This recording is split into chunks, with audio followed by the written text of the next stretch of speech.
how about any other questions that you get a lot? You know, like, are there any things that, you know, you've almost got canned answers to because you're going to get the same question? You know, people, there's all the stock ones. I mean, it's most of the headlines you see in all the trail magazines. It's things like, how much volume should I do? What shoes should I wear? How much do I need to drink? It's all these things.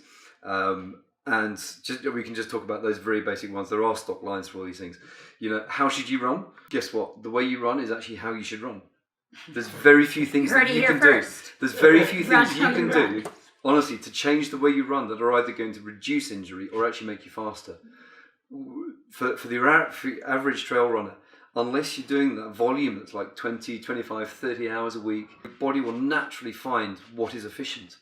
And as you reinforce it, the body will also adapt. So you may not have perfect mechanics, but you will adapt and everything will change and respond to that.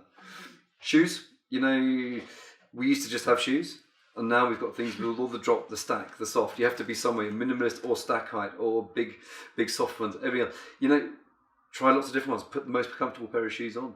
You will run your best in what feels comfortable to you. And so these aren't really big headline things. And unfortunately, I'm probably a bit boring with all that because there is no magic pair of shoes. You can put things in them, you can take things out, you can make this bigger, make that smaller, but ultimately you're going to run with it. Given a choice, I would say probably lighter is better than heavier. But it has to feel comfortable. You can put all kinds of pronation control. You can do this. It really doesn't change the way you run.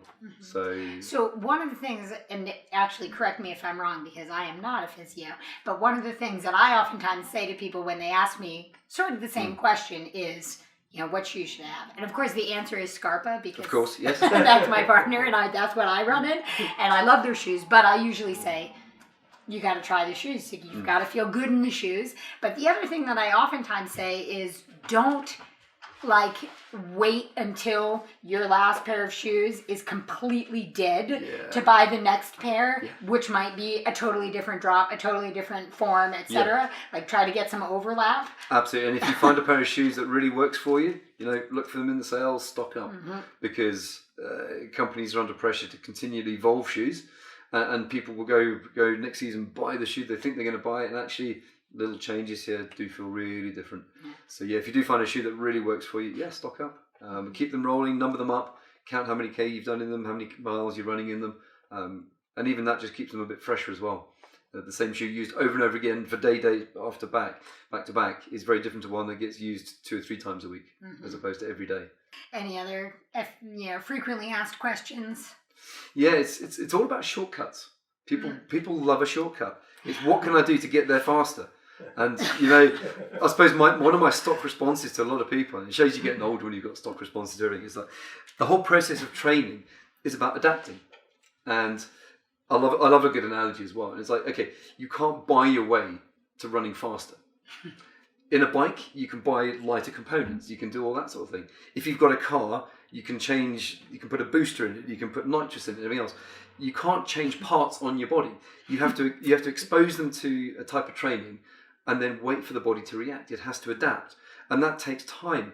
And I think people, to a T, get frustrated. I'm the same as well. You know, you think, you know, I've instigated this new bit of my training. I need to see a response to it. 6 to 8 weeks at best. You know, you need to be able to think, okay, where do I want to be 6 to 8 weeks from now? What do I need? What do I expect to feel? And simple stuff. Keep a training diary so you can always reflect and say, well, actually, I don't expect to be there yet.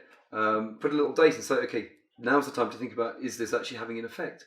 So don't think of it like you change a car part and you can go faster. You change something in your training and you give it time for it to have effect.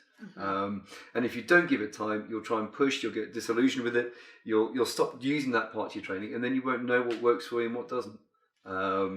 It's really just give your body time, do the basics, and you'll see changes, you'll see the results.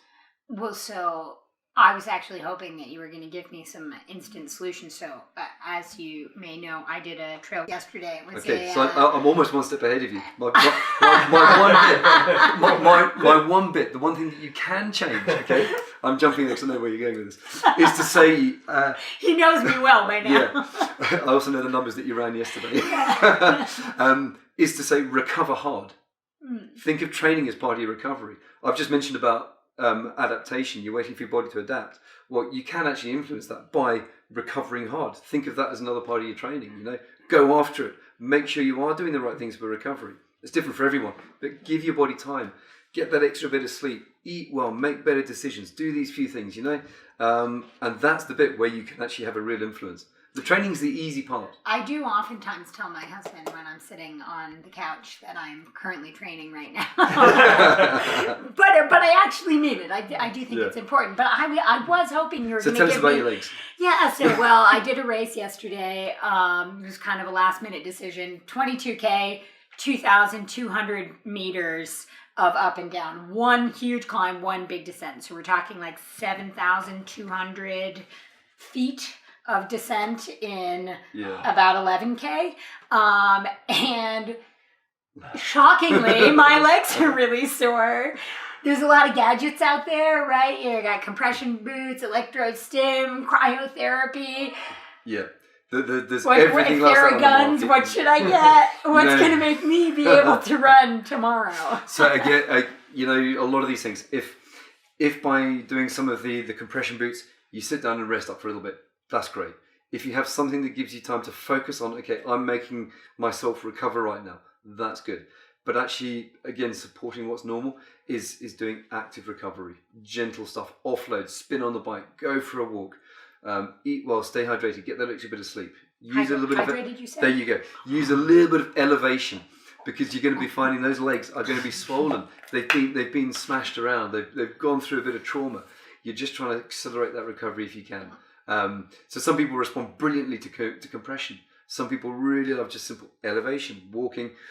Key thing is find out what works for you. There aren't any shortcuts, but everyone has different things. Some people will have huge inflammation. They'll have, literally protein disruption. There'll be all kinds of, literally all the interstitial fluid, everything feels inflamed, tender to the touch, everything else.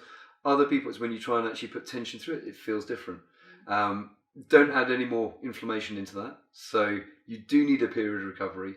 You can't run DOMs off. You can't run that muscle soreness better.